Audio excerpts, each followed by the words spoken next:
जवाहरलाल नेहरू की जगह वल्लभ भाई पटेल प्रधानमंत्री बनते तो क्या देश का भविष्य कुछ और होता? क्या सरदार वल्लभ भाई पटेल के पीएम बनने भर से ना कश्मीर समस्या होती और ना देश को उन तमाम समस्याओं से दो चार होना पड़ता जिनसे बाद में होना पड़ा?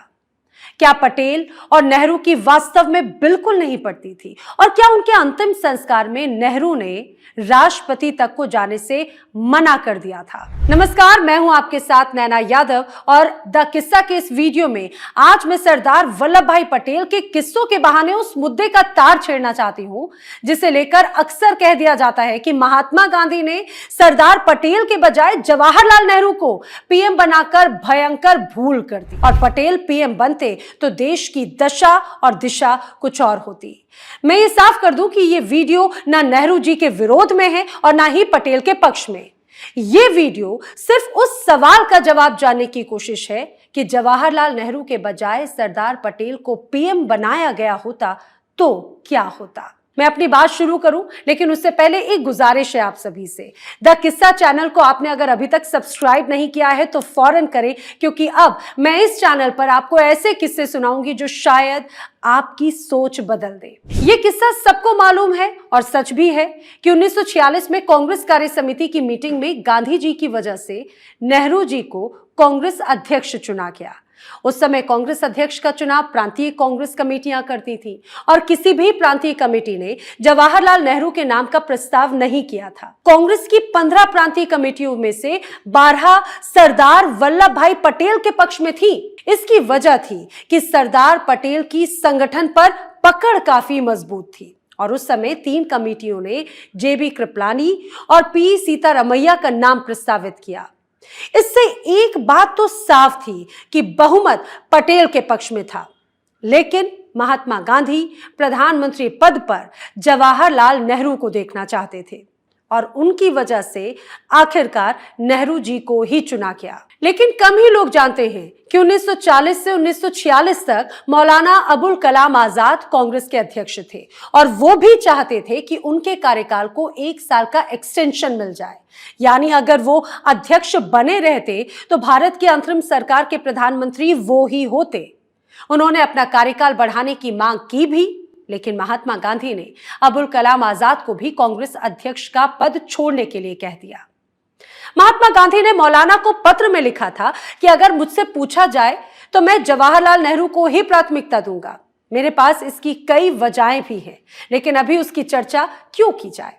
इस मीटिंग का कुल जमा लबोलुबाब ये था कि नेहरू के पक्ष में पर्याप्त वोट ना होने के बावजूद गांधी जी की इच्छा का सम्मान करते हुए सभी ने नेहरू को अध्यक्ष बना दिया। अब महात्मा गांधी ने ऐसा आखिर क्यों किया, यह अलग बहस का विषय है। लेकिन महात्मा गांधी ने उस समय के पत्रकार दुर्गा दास को दिए एक इंटरव्यू में बताया था कि जवाहरलाल नेहरू बतौर कांग्रेस अध्यक्ष अंग्रेजी हुकूमत से बेहतर तरीके से समझौता वार्ता कर सकते थे। गांधी जी को लगता था कि नेहरू अंतर्राष्ट्रीय मामलों में भारत का प्रतिनिधित्व सरदार पटेल से बेहतर तरीके से कर पाएंगे। गांधी जी को लगता था कि नेहरू लोकप्रिय हैं और बतौर पीएम उनकी लोकप्रियता बड़े फैसले करने में साथ देगी, जबकि पटेल बेहतर तरीके से राष्ट्रीय मामलों को देख सकते हैं और संगठन बेहतर चला सकते हैं। इसके अलावा महात्मा गांधी अपने दोनों शिष्यों को जानते थे और उन्हें यह लगता था कि नेहरू के चुने जाने के बाद भी देश को सरदार पटेल की सेवाएं मिलती रहेंगी, जबकि पटेल के प्रधानमंत्री बनने के बाद से नेहरू शायद उनके नेतृत्व में काम ना कर पाए। इसके अलावा नेहरू का धर्मनिरपेक्षता और लोकतंत्र को लेकर हद से ज्यादा आग्रह भी गांधी जी की पसंद की वजह बना, क्योंकि गांधी जी चाहते थे कि नए देश में मुसलमानों के साथ इसीलिए भेदभाव ना हो क्योंकि पाकिस्तान बनने की संभावना थी। सरदार पटेल भी इस बात को मानते थे कि जवाहरलाल नेहरू लोकप्रियता के मामलों में उनसे कई गुना आगे थे। इसके अलावा नेहरू को जबरदस्त वक्ता भी माना जाता था, जबकि पटेल स्वभाव से थोड़े रूखे, थोड़े मुंहफट कहे जाते थे। बहरहाल यह मसला नेहरू का नहीं, पटेल का है। नेहरू की अगुवाई में अंतरिम सरकार बनी तो दूसरा सर्वोच्च पद सरदार पटेल को दिया गया। उन्हें सबसे महत्वपूर्ण गृह, सूचना और प्रसारण विभाग की जिम्मेदारियां दी गई। पटेल उप प्रधानमंत्री भी थे और जब नेहरू विदेश में होते थे तो वो कार्यवाहक प्रधानमंत्री के रूप में ही कार्य करते थे। अब मुद्दा ये कि पटेल पीएम होते तो ये होता, वो होता, क्या होता, कुछ भी हो सकता था। लेकिन अगर उस वक्त के हालात को देखें तो उस वक्त देश विभाजन की त्रासदी से गुजर रहा था। इतिहास की सबसे बड़ी विभाजन त्रासदी भारत ने उस वक्त देखी। जाहिर है नेहरू और पटेल दोनों उस वक्त सबसे पहले देश को उस हालात से उबारने में लगे होंगे, और इस बीच देश की तमाम रियासतों को भारत के साथ जोड़ने का काम भी वल्लभ भाई पटेल को दिया गया। यह हिमालय फतेह करने जैसा ही काम था। देश की 565 रियासतों का भारत में विलय करना नामुमकिन लगने वाला काम था।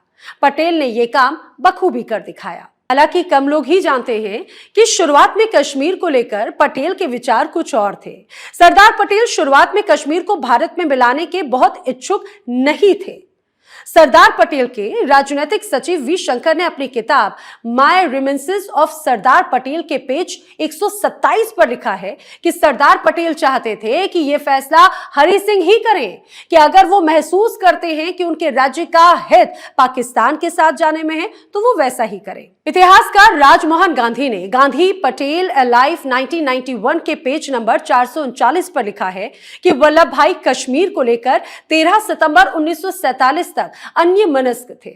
उसी दिन सुबह उन्होंने भारत के पहले रक्षा मंत्री बलदेव सिंह को खत लिखा, जिसमें उन्होंने संकेत भी दिया कि अगर वो यानी कि कश्मीर दूसरे राज्य में जाना चाहेगा तो वो इसे स्वीकार करेंगे। इतना ही नहीं, सरदार पटेल सैनिटरी वॉल्यूम 1 के पेज 74 पर पटेल के हवाले से लिखा गया कि जिन्ना को हैदराबाद और जूनागढ़ के भारत में विलय को मान जाना चाहिए, इसके बदले कश्मीर को ले लेना चाहिए।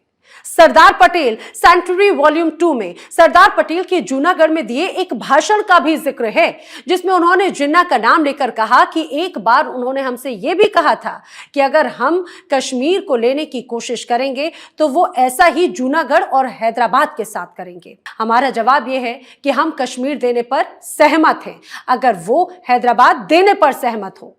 आजादी से 2 महीने पहले 18 जून से 23 जून 1947 के बीच कश्मीर का दौरा करते हुए लॉर्ड माउंटबेटन ने महाराजा हरि सिंह से कहा था कि अगर कश्मीर पाकिस्तान में जाता है तो भारत सरकार को इससे दिक्कत नहीं है, और इस बारे में सरदार पटेल ने खुद दृढ़ भरोसा भी दिया।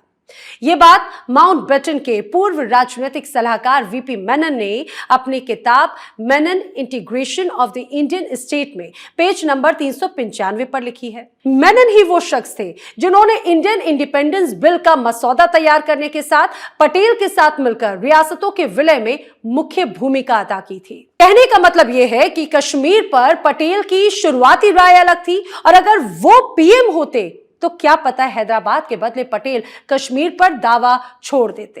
पीएम होने की स्थिति में पटेल पाकिस्तान की हुकूमत से ज्यादा बेहतर ढंग से बातचीत करते और शायद उन्हें जूनागढ़ और हैदराबाद देने को राजी कर कश्मीर भी दे देते। क्या पता। अब सवाल यह है कि पटेल का मन आखिर बदला कैसे और कश्मीर को भारत में मिलाने का इच्छुक था कौन। राजमोहन गांधी अपनी किताब में लिखते हैं कि पटेल का रुख उस दिन बदल गया जब उन्होंने सुना कि पाकिस्तान ने जूनागढ़ की पाकिस्तान में विलय की दलील मान ली है। वो आगे लिखते हैं कि पटेल ने कहा है कि अगर जिन्ना हिंदू बाहुल्य वाले ऐसे राज्य को पाकिस्तान में मिलाने की इच्छा रखते हैं जिसका शासक मुसलमान हो, तो भारत सरकार को क्यों दिलचस्पी नहीं लेनी चाहिए कि वो ऐसे राज्य पर दावा करे जहां का शासक हिंदू हो और बहुसंख्य आबादी मुस्लिमों की हो। उसी दिन से जूनागढ़ और कश्मीर को लेकर एक जैसी चिंता बन गई। अब कश्मीर को भारत में मिलाने का इच्छुक आखिर कौन था? इसका जवाब यह है कि जवाहरलाल नेहरू का संबंध कश्मीर से था और उनके लिए कश्मीर एक भावनात्मक मुद्दा था। वो चाहते थे कि कश्मीर भारत का हिस्सा बने। यह अलग बात है कि कश्मीर को लेकर बाद में उनके कुछ फैसलों पर सवाल जरूर खड़े हुए, मसलन कश्मीर का मुद्दा यूएन में ले जाने का फैसला। हालांकि इस फैसले को लॉर्ड माउंटबेटन की सलाह पर ही लिया गया था और इस पर कैबिनेट की मोहर भी लगी थी, जिसमें पटेल और श्यामा प्रसाद मुखर्जी जैसे लोग भी थे। लेकिन उस वक्त कश्मीर मसला नेहरू ने अपने हाथ में ले लिया था, यह भी सच है। बहरहाल क्या ये एक हाइपोथेटिकल सवाल नहीं है कि पटेल पीएम होते तो वो पहले ही कश्मीर से हाथ झाड़ लेते, क्योंकि वो उसे लेने के इच्छुक थे ही नहीं और उसके बदले जूनागढ़ और हैदराबाद का सौदा करना चाहते थे। दरअसल एक मुद्दे के इतने ज्यादा पहलू होते हैं कि किसी एक तरह से व्याख्या ठीक नहीं होती, और सपाट रूप से ये कह देना कि एक व्यक्ति के एक पद पर आ जाने भर से देश की दशा और दिशा बिल्कुल बदल जाती। अब बात पटेल नेहरू के बीच की अदावत के किस्से की। यह मुद्दा अक्सर उठता है कि नेहरू और पटेल में घनघोर दुश्मनी थी या दोनों एक दूसरे को पसंद नहीं करते थे, तो इसे भी आपको जानना बहुत जरूरी है। भारत की आजादी का दिन जब करीब आ रहा था तो 1 अगस्त 1947 को नेहरू ने पटेल को लिखा कि कुछ हद तक औपचारिकताएं निभाना जरूरी होने से मैं आपको मंत्रिमंडल में सम्मिलित होने का निमंत्रण देने के लिए लिख रहा हूं। इस पत्र का कोई महत्व नहीं है क्योंकि आप तो मंत्रिमंडल के सुदृढ़ स्तंभ हैं। पटेल ने 3 अगस्त को नेहरू के पत्र का जवाब भी लिखा। जवाब में लिखा कि आपके 1 अगस्त के पत्र के लिए अनेकों अनेकों धन्यवाद। एक दूसरे के प्रति हमारा जो अनुराग और प्रेम रहा है तथा लगभग 30 वर्ष की हमारी जो अखंड मित्रता है, उसे देखते हुए औपचारिकता के लिए कोई स्थान नहीं रह जाता। आशा है कि मेरी सेवाएं बाकी के जीवन के लिए आपके अधीन रहेंगी। आपको उस ध्येय की सिद्धि के लिए मेरी शुद्ध और संपूर्ण वफादारी और निष्ठा प्राप्त होगी, जिसके लिए आपके जैसा त्याग और बलिदान भारत के अन्य किसी पुरुष ने नहीं किया। हमारा सम्मेलन और संयोजन अटूट और अखंड है और उसी में हमारी शक्ति निहित है। आपने अपने पत्र में मेरे लिए जो भावनाएं व्यक्त की हैं, उसके लिए मैं आपका कृतज्ञ हूं।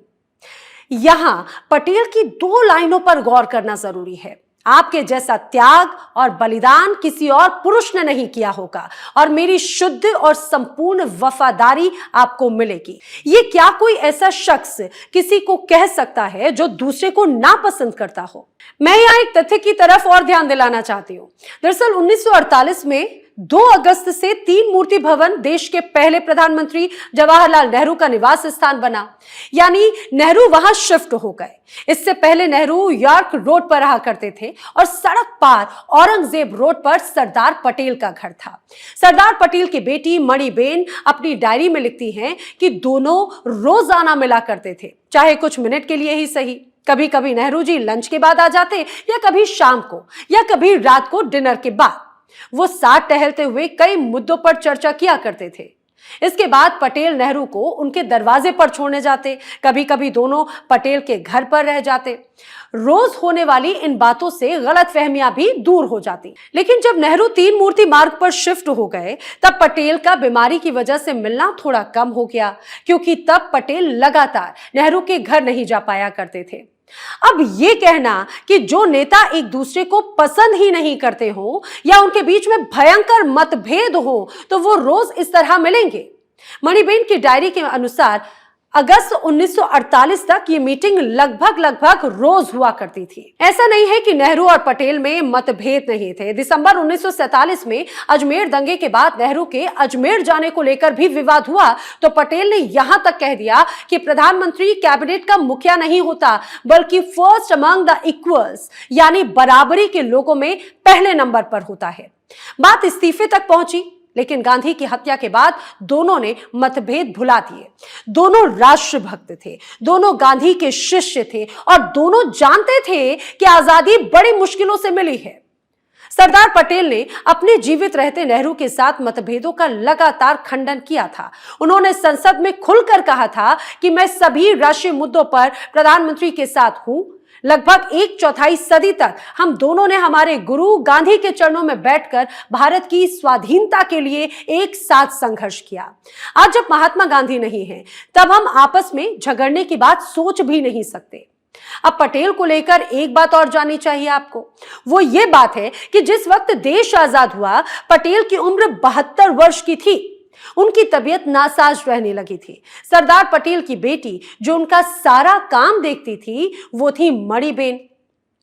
उन्होंने बरसों तक पटेल की दिनचर्या की डायरी लिखी। वो लिखती है कि 1941 में वो यानी कि पटेल आंतों की कई समस्याओं से घिर गए थे। वो कई बार आंतों में दर्द की वजह से सुबह 3:30 बजे जाग जाया करते थे। वो मॉर्निंग वॉक पर जाते थे और मॉर्निंग वॉक पर जाने से पहले टॉयलेट में करीब 1 घंटा बिताते थे। इसका मतलब ये कि आजादी से 6 साल पहले ही सरदार पटेल की तबीयत खासी नासाज रहने लगी थी। अब बाकी प्रसंग देखिए। 23 नवंबर 1946 को जब मेरठ के कांग्रेस अधिवेशन में पटेल ने अपना आपा खोया तो गांधी जी ने नाराज होकर उन्हें एक खत लिखा और उस खत में आखिर में लिखा, मुझे और मेरा काम समझाने के लिए किसी विश्वसनीय समझदार आदमी को भेजना चाहो तो भेज देना। तुम्हें दौड़ कर आने की बिल्कुल जरूरत नहीं है। तुम्हारा शरीर भाग दौड़ करने के अब लायक नहीं रहा। शरीर के प्रति लापरवाह रहते हो, ये बिल्कुल ठीक नहीं है। ये पत्र बापूना पत्रों 2 नाम के कलेक्शन में पेज नंबर 341 पर है। यानी 1946 आते आते सरदार पटेल का स्वास्थ्य बिगड़ने लगा था। जनवरी 1948 में गांधी जी की हत्या के सिर्फ 2 महीने बाद मार्च में सरदार पटेल को दिल का दौरा पड़ा। वो जब हॉस्पिटल में होश में आए तो उन्होंने कहा कि मैं तो बापू के पास जा रहा था, मुझे जाने क्यों नहीं दिया गया। इसके बाद उनकी तबीयत थोड़ी और नासाज रहने लगी। उनका पुणे के नेचर क्योर क्लिनिक में इलाज चल रहा था।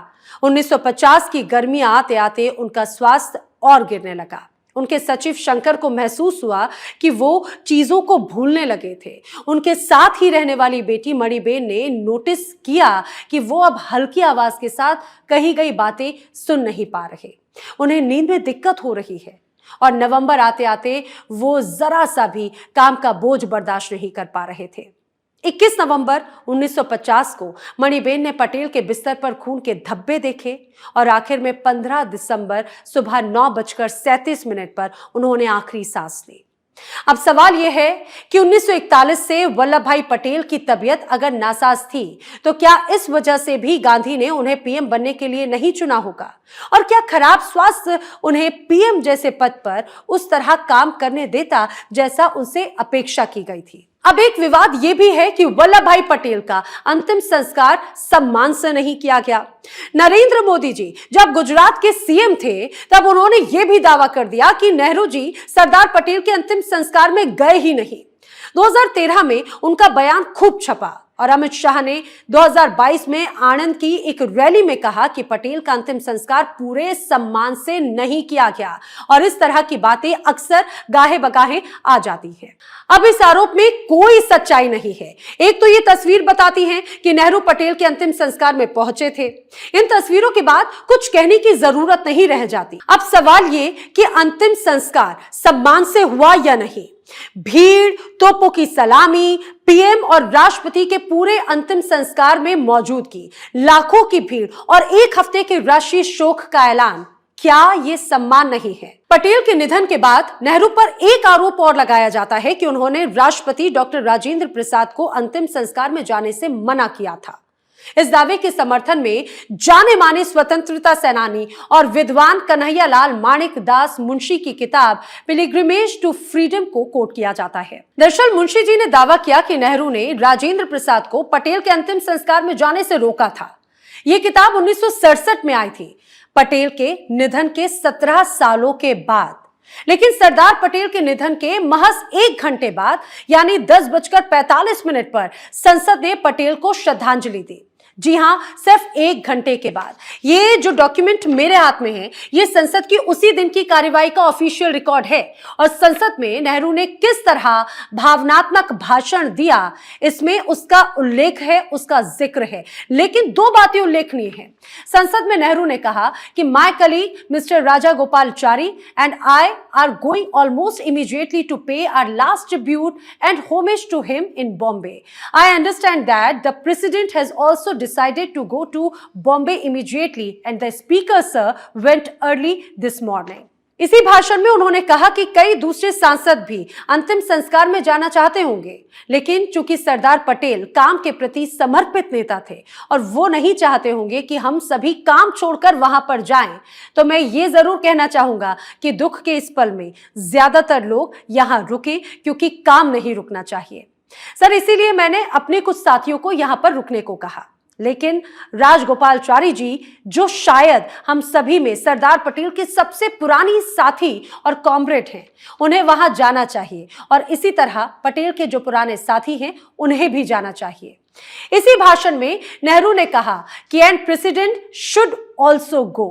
जी हां, नेहरू ने कहा कि राष्ट्रपति को भी जाना चाहिए। ये मैं नहीं कह रही, ये उस दिन का पार्लियामेंट का रिकॉर्ड भी कहता है। यानी नेहरू ने संसद में पटेल के निधन के महज 1 घंटे बाद यह कहा कि पटेल के पुराने साथियों और राष्ट्रपति डॉक्टर राजेंद्र प्रसाद को जरूर जाना चाहिए। लेकिन संसद में कहे उनके भाषण पर आलोचक ध्यान नहीं देते।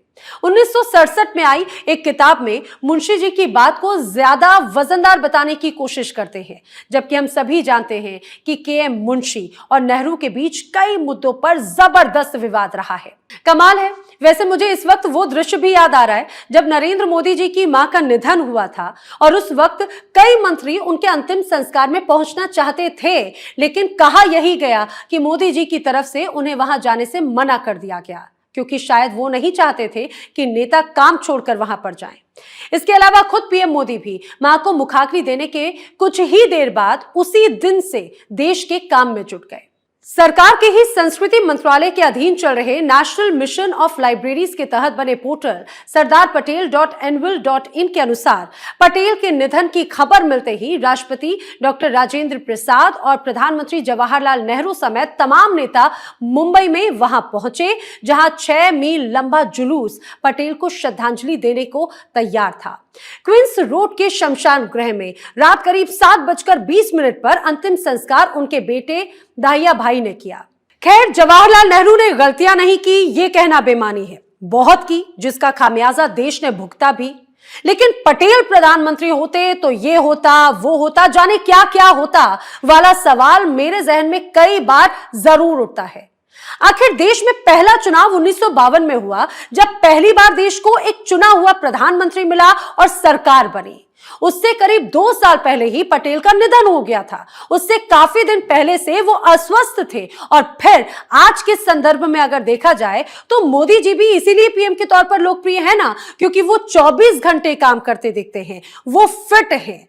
2014 में जब नरेंद्र मोदी प्रधानमंत्री बने तो 80 साल के मुरली मनोहर जोशी और 86 साल के लाल कृष्ण आडवाणी को मार्गदर्शक मंडल में भेज दिया गया, जबकि एक जमाने में नारा था अटल, आडवाणी, मुरली मनोहर, देश की ये 3 धरोहर।